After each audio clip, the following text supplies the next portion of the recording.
Don and Tim, thanks so much for the support and encouragement you've been to us as we've sought to set up TGC Australia. Perhaps first you could say a little bit about the role that you see for groups like TGC Australia in relation to the original work of the Gospel Coalition. Well, by council decision here, any group that starts in another country, we don't control purposely. They must be self-funded, they must be self-governing, they must represent their own culture. They're not a branch of TGC. TGC is not an international American mission. It refuses to be that. And so if they want to use our name and rallying point and get services from our website, then they must agree with our statement of faith and theological vision of ministry. If, on the other hand, they want to do something else, that's fine too. That's what they've got. If they want to use another name, in France it's Évangile 21, in French Canada it's Sola. And so they don't even have to use our name.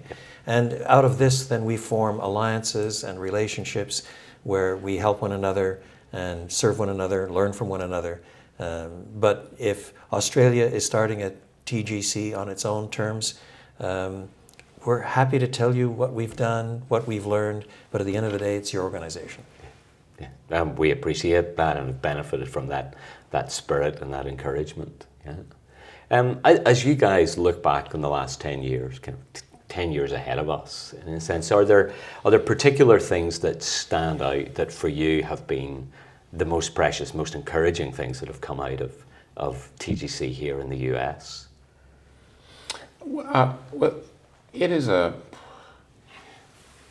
think the original idea was that we think the gospel, people who believe in the gospel, and we define that in our statement of faith, which shows you there are fuzzier versions of the gospel than the one we have there. So I guess we had, and I wouldn't say no one else believes the gospel but us, but we believe that particular pretty clear and concise definition of the gospel would bring people together across a lot of different denominational lines, across ethnic and racial lines, would get people across, actually you might say network lines. There are these various networks, not only denominations, but networks. And we thought that if you could get people resourcing each other, heard that already, befriending each other, encouraging each other, and also, in a sense, planting a flag and saying to a lot of younger would-be Christians and leaders, where am I going to go and where am I going to put my my time, and where would I like to invest myself as a leader? It's a way of identifying a certain understanding of the gospel that we think is biblical. It's robust. It's outward face toward the world. It's not just defensive. It's actually trying to propagate the gospel. So we thought it brings people together who otherwise wouldn't be together, and attracts younger leaders that otherwise wouldn't be able to perhaps see that particular way of doing gospel ministry. And if any other country can use that basic model to do the same thing, it's great. It has it's happened here. It's really worked. It has really worked. Yeah, and I think one of the most precious things most of us would say on the council is the kind of, I don't want to sound sentimental or tawdry, but the links of love and intimacy and trust that work out in civility, even when we're arguing, that work out in wanting the glory of Christ more than we're wanting our own individual denominational brands, wanting to build one another up in the most holy faith, and so on. To my mind, that's been just about the sweetest thing of the whole thing. I mean, I've heard Tim say, for example, that his favorite thing to go to in the year is not the national conference, it's the council. Because that's when there's this intimacy and sharing and prayer together and testing all things by Scripture in an intimacy that most men who are leading gospel ministries don't get any other way. Yeah, and also, actually, to have friends that you know are different than you in a number of important areas, but not the most crucial areas, is really, really helpful. If you get to, the Gospel Coalition, you actually do get to be pretty good friends with people who are that different, that ordinarily, if you were just stuck in your networks or your denominations, you just wouldn't be together. And it broadens you. Even if it doesn't change your mind, you do see the other side.